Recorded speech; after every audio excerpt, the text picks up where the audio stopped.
Vous écoutez Samedi de lire avec l'auteur invité d'Amélie Boivin-Enfield. On est maintenant rendu au moment de l'émission. C'est à mon tour de présenter mon auteur invité de cette semaine, Annie Lemieux-Gaudreau, les ouvrages que j'ai lus cette semaine. Et là, Annie, on va commencer avec le premier, un roman. Oui, qui est La balade d'Ali Baba de Catherine Mavrikakis. Alors, on suit Vassili dans les différentes facettes et les moments de sa vie. Alors, son enfance du côté de Alger, son arrivée au Canada. On le retrouve à Montréal avec sa famille qui néglige pas mal. Il a même disparu pendant un certain temps. Pendant plusieurs années, finalement, il va revenir et on le suit à New York où il vit avec sa maîtresse. Il fait des voyages il va faire un voyage aller-retour avec ses deux filles ses trois filles en fait, parce qu'il trouve important qu'elles découvrent la mer parce que lui, ça a eu une place vraiment super importante dans sa vie.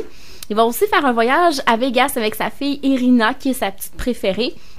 Et Vassili, c'est un homme qui est vraiment très, très particulier, qui arrive toujours à ses fins par son charme et sa manière de parler. Alors, il arrive toujours à séduire autant les hommes que les femmes. Et Vassili, à un moment donné, va disparaître dans la vie d'Irina. Il va réapparaître pour lui faire une demande qui va être extrêmement particulière, qui va venir troubler la vie de Irina.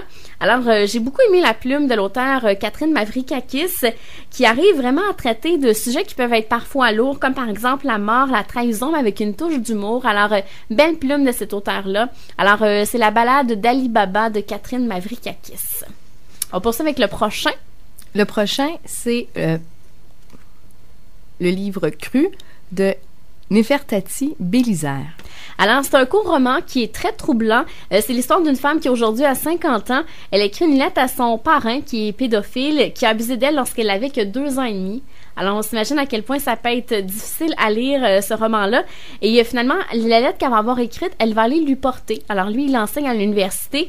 Et dans cette lettre-là, on va y apprendre les sévices dont elle a été victime lorsqu'elle était petite. Et comment il a réussi à un peu déjouer tout le monde pour abuser de sa filleule à plusieurs reprises comme ça. Et en plus, ce qui est difficile à lire, c'est qu'il y a des témoins qui sont silencieux. Alors, des gens de l'entourage de la petite qui regardent son oncle abuser d'elle. Alors, c'est assez particulier. Et elle dit à un moment donné une phrase, moi, qui m'a complètement chamboulée. Elle dit « Tu m'as volé les yeux du cœur et de l'innocence. » La jeune fille ne fêtait plus sa fête parce qu'à un moment donné, son parrain a abusé d'elle le jour de sa fête. Alors, elle n'était plus capable de fêter sa fête. Et c'est à partir de ce moment-là qu'elle a décidé de se prendre en main et d'écrire la lettre, justement, à son pédophile pour réussir à faire la paix avec ça et de pouvoir vivre une vie... du moins, essayer d'avoir une vie plus belle qu'elle a pu avoir comme enfance. Magnifique plume de cet auteur-là. Si jamais vous tapez sur Internet Nefertari Bélisaire, vous allez voir, c'est une comédienne qu'on connaît bien ici au Québec. Et elle a écrit ce magnifique éco-roman cru qui va vous chambouler. On y va avec le prochain recueil de nouvelles. Pourquoi cours-tu comme ça? De Patrick Dion, Julie Gravel-Richard, Michel Jean, Marie-Josée Turgeon, Nathalie Roy, Jacinthe Parenteau, Florence Menet, Patrice Godin. Alors, les instigateurs de ce projet-là, c'est Michel Jean, qui est l'animateur du côté de LCN, et Marie-Josée Turgeon, qui, elle, travaille du côté de sympathico.ca. Alors, c'est un recueil de 8 nouvelles avec 8 auteurs très différents, et ce qui relie tout le monde, c'est qu'on parle de course dans ce roman-là. Alors, comme par exemple, quelqu'un qui va contrer l'intimidation en courant, une peine d'amour, on dit que ça se court dans une des nouvelles, double vie, motivée par une autre coureuse. L'activité idéale pour trouver l'amour, ça c'est une nouvelle qui m'a beaucoup fait rigoler, de Nathalie Roy. Courir en famille, une course qui est volée et courir avant tout pour soi-même. Alors, très, très touchant comme recueil de nouvelles, et c'est sûr qu'en lisant ce recueil de nouvelles-là, vous allez avoir envie d'enfiler vos souliers de course et partir courir. Alors, un bon recueil de nouvelles qui va motiver beaucoup de gens à commencer à courir. Ça s'appelle « Pourquoi cours-tu comme ça » chez Stanké. On y va avec le prochain. Voyager cool de Roselyne Brasset. Alors, Roselyne Brasset nous donne une panoplie de conseils. Roselyne, c'est une grande voyageuse. Comme par exemple, comment choisir sa destination selon ce qu'on recherche, selon nos attentes. Réserver son vol en payant le moins cher possible. Alors, elle nous donne plein de petits conseils comme ça. Acheter sur Internet ou acheter avec un agent de voyage, les avantages et les inconvénients. Choisir son aéroport qui peut parfois nous faire sauver beaucoup de sous. Comment se loger, où se loger.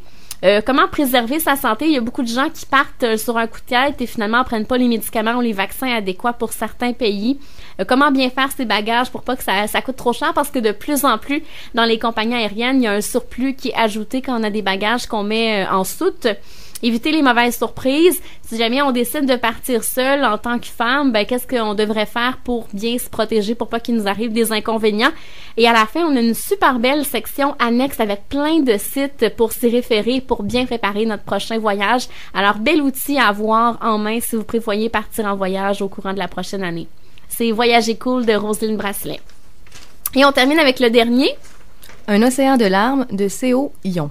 Oui, alors c'est un magnifique album pour enfants qui traite de l'importance de ne pas garder ses sentiments à l'intérieur de soi, que si on a besoin de pleurer, on doit se laisser aller. Alors, ça apporte beaucoup de bienfaits et ça soulage de pleurer dans ce petit recueil-là. Alors, c'est un bon moyen pour apprendre aux enfants, autant aux garçons qu'aux filles, que pleurer, ça peut apporter beaucoup, beaucoup de bien. Alors, des belles illustrations avec de courts textes puisque les images parlent d'elles-mêmes. Alors, ça s'appelle Un océan de larmes de C.O. Yon. Alors, Annie, si tu me permets, on s'arrête et on se reparle dans les prochains instants. On sera déjà rendu à la fin de l'émission.